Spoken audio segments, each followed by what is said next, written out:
Gracias por continuar con nosotros en Gilberto Brenis Live. Y bueno, ahora vamos a platicar de algo que seguramente hemos escuchado en muchas ocasiones y que incluso podemos estar viviéndola, la famosa cuesta de enero. Carlos Peláez, ¿cómo estás? Qué gusto saludarte. Bien, muy bien, Gilberto. Pues felicidades, feliz año a toda nuestra audiencia. Muy contentos para platicar de cómo empezar con esta cuesta de enero. Fíjate que Paradójico, ajá, sí. algo que quisiera comentarte porque a mí la verdad en el 2024 la cuesta de enero sí, no fue nada más de enero, ¿eh? Fue como que febrero, marzo y como por ahí de abril empezaron a aligerarse un poquito las cosas. Digo, en este caso quizá ya no podemos planear mucho, pero esa es precisamente la intención de esta entrevista. Ya estamos en enero y ya gastamos lo que quizá no debimos haber gastado. Entonces, ¿qué es lo que podemos hacer en este momento, Carlos? Como empezar a aligerar un poco la carga de esta famosa cuesta de enero. Sí, pues sí, te digo, contra lo que uno pudiera pensar, enero, digamos, la cuesta de enero es justamente la que se da después de que tuvimos más dinero que en todo el año. O sea, que es cuando se supone que debimos de haber, digamos, tenido más recursos y debíamos estar más fuertes, digamos, en términos de dinero, pues. Pero no es así por una razón y eso siempre hay que reflexionarlo, sobre todo ahorita que ya pasó, pero hay que reflexionarlo. La temporada de fin de año, Navidad y fin de año, dura casi 2 meses y los ingresos que nosotros con suerte tenemos adicionales, digamos, son como de un mes adicional. Así que si tenemos un mes adicional y tenemos una temporada de 2 meses y nos ponemos a gastar, digamos, de más durante 2 meses, pues vamos a salir como estamos ahorita. O sea, con una dificultad de que decimos, ¿y ahora de dónde saco para lo que viene? Pero bueno, mira, todo hay que aprovechar, ¿no? O sea, como se dice, cuando yo digo deseo feliz año, lo que yo quiero es que las personas sean felices. Y una persona es feliz cuando es capaz de resolver sus problemas satisfactoriamente desde su propio punto de vista. Y entonces, ¿qué podemos hacer para, en términos económicos, contribuir a la felicidad de quienes nos ven y nos escuchan? Sugerirles o a platicar acerca de cómo organizar las finanzas. Y eso tiene tres elementos: conocimientos, habilidades y actitudes. La actitud siempre va al principio, es justamente la que uno debe de tener en este momento. Y es cuando uno dice, voy a empezar en serio, es decir, es esa pila, esas ganas, ese querer hacer las cosas, es decir, voy a organizar mis finanzas y ahora sí va en serio, es decir, quiero, pero de querer a poder es, digamos, necesario pasar por el saber. Yo quiero, pero no sé por dónde empezar y como varias veces hemos platicado, hay que empezar por organizar nuestro presupuesto. Es decir, tenemos muchas cosas en que pensar ahorita. Que la tarjeta, que el gasto de esto, que el predial y que tenemos que hacer. No nos abrumemos, pensemos que por donde empezamos es por el presupuesto. Y como ya hemos dicho, les podemos enviar a quien esté interesado en organizar sus finanzas, el sistema de organización del gasto en forma gratuita, ya después diremos nuestro correo. Entonces, ahí está el saber. Y con eso uno va a saber por dónde empezar. Pero luego viene el poder, el realmente tener la capacidad de hacerlo. Y ahí la recomendación es muy simple. Vamos a tener dificultades que no hemos visto en esta intención que tenemos. O sea, tenemos muchas ganas y ya sabemos cómo porque ya pedimos nuestro sistema de organización del gasto y ya lo tenemos. Pero esas ganas se nos pueden ir acabando si nos vamos enfrentando a situaciones como, por ejemplo, oye, yo no me acordaba que tenía yo que pagar tal cosa, o no me acordaba que la llanta derecha del coche ya está bien lisa. Y hay cosas que decimos, híjole, ¿no? Y entonces de repente hacemos un gasto extra y nos desacomoda nuestro proceso de organización del gasto. hay que superarlo. Todo aprendizaje, es decir, toda capacidad de llegar a hacer algo, la logramos mediante el desarrollo de habilidades. Y las habilidades solamente se desarrollan repitiendo y repitiendo y repitiendo y repitiendo.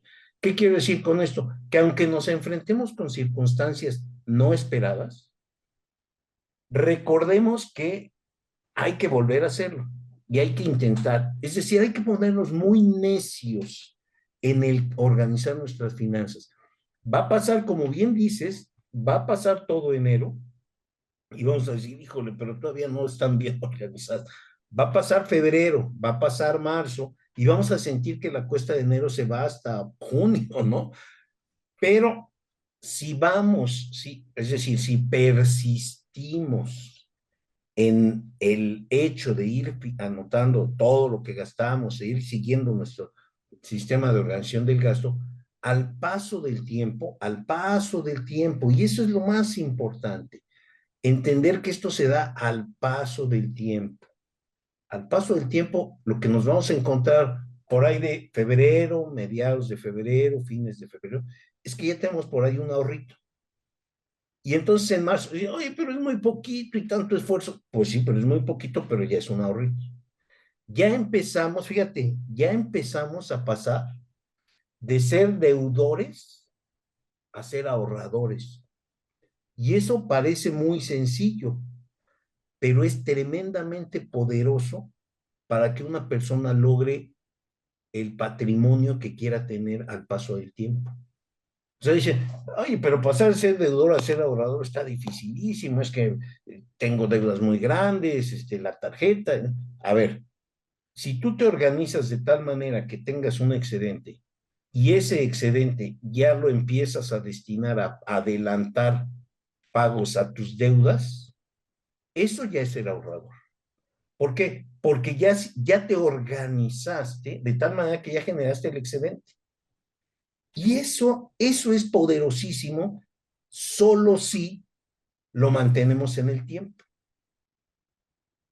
Yo quisiera preguntarte, ante esta situación que mencionas, si tenemos deudas, Uh -huh. ¿qué se hace? ¿Se ahorra y se paga deuda o vamos tratando de pagar deudas y una vez que ya pagamos todas las deudas empezamos a ahorrar? Esa es muy buena pregunta porque podemos hacer las dos cosas. Fíjate, tengo que ser ahorrador. ¿Y qué significa ser ahorrador? Vivir con menos de lo que tengo de ingreso.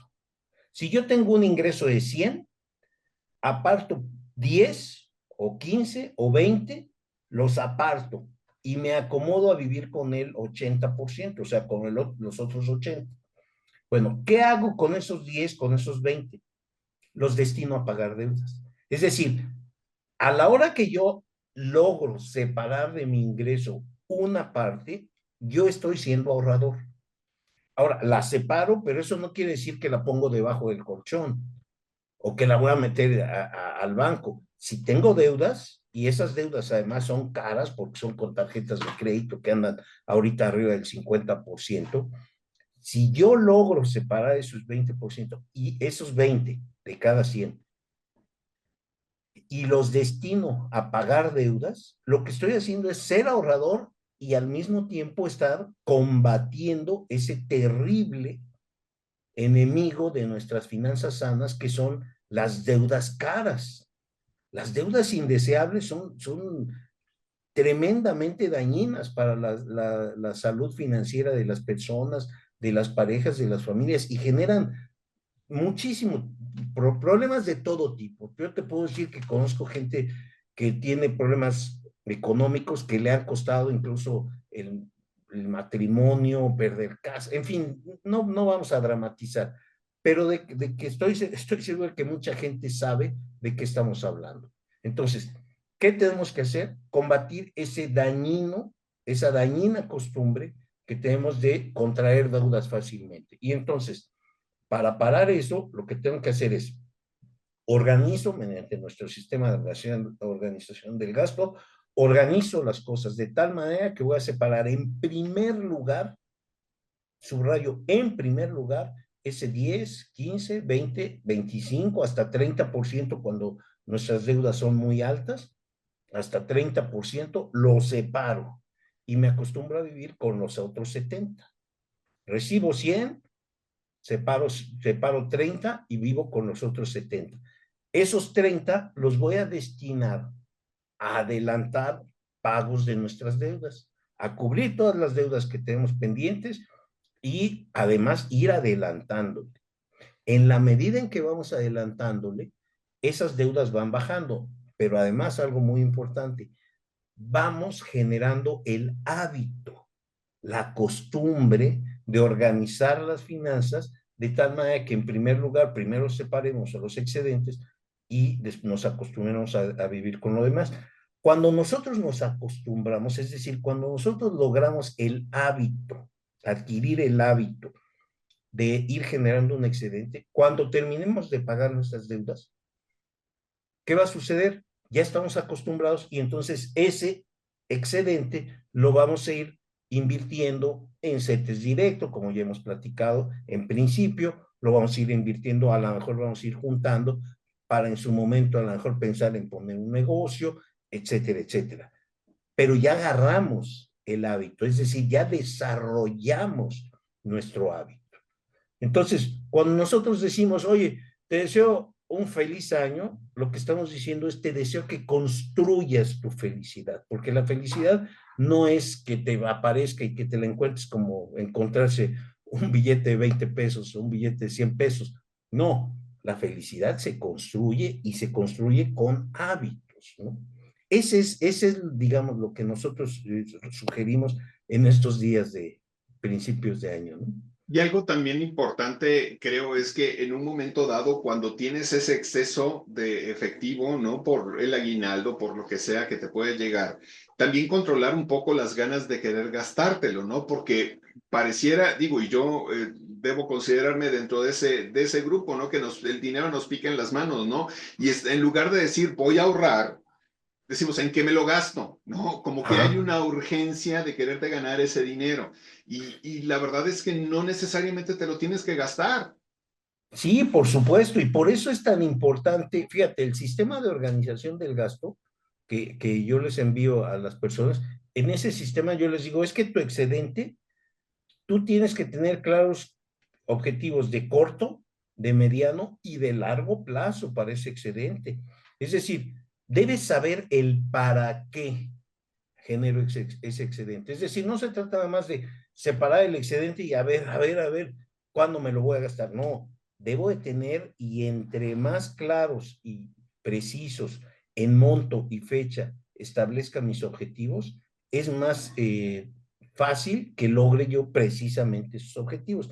Ejemplo, debo de pensar, por ejemplo, vamos a arreglar la casa, la fachada de la casa, vamos a comprar una lavadora, vamos a cambiar de coche, vamos a eh, generar recursos para o ahorrar para el enganche de una casa, de un terreno. En fin, debo de ponerme objetivos y esos objetivos son los que nos blindan, nos protegen contra el impulso de que, ¡ay! ¿Y ahora en qué me lo gasto? No, justamente en estas fechas es cuando nosotros revisamos nuestros propósitos de año nuevo y decimos, bueno, ¿qué quiero hacer? ¿Dónde quiero estar dentro de 5 años? ¿Dónde queremos estar como pareja dentro de 5 años? ¿Dónde queremos estar como familia dentro de 5 años? ¿Qué queremos estar haciendo dentro de 5 años?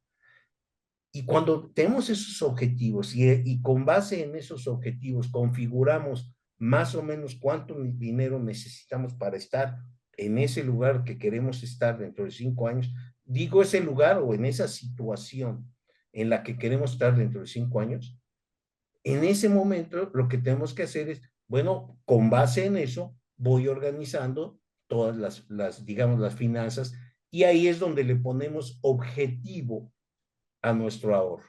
Es decir, lo hacemos de tal manera que digamos, sepamos el para qué estamos haciendo ese esfuerzo, ¿no? Pues sin duda un tema interesante, Carlos, y te agradezco mucho el que te tomes la molestia de hablar con nosotros sobre ello, porque pues tenemos yo creo que el tiempo necesario para poder implementarlo. A pesar de que ya estamos iniciando el año y ya estamos encarrerados, pues la verdad es que sí, es importante el tomar en consideración todo esto que hoy nos dices. Te deseo un excelente año, muchas gracias como siempre por la disposición de tu tiempo para comentar con nosotros estos temas y te mando un fuerte abrazo. ¿Y dónde podemos encontrarte? Igual te mando un abrazo a ti y toda la audiencia. Me pueden mandar un correo a cpelaez@finanzasbien.com y me dicen, Carlos, escuchamos con Gilberto y quiero que me envíes tu sistema de ordenación del gasto y les envío gratuitamente todo este sistema. Y podemos ahí ya platicar, si quieren algún comentario adicional, con todo gusto.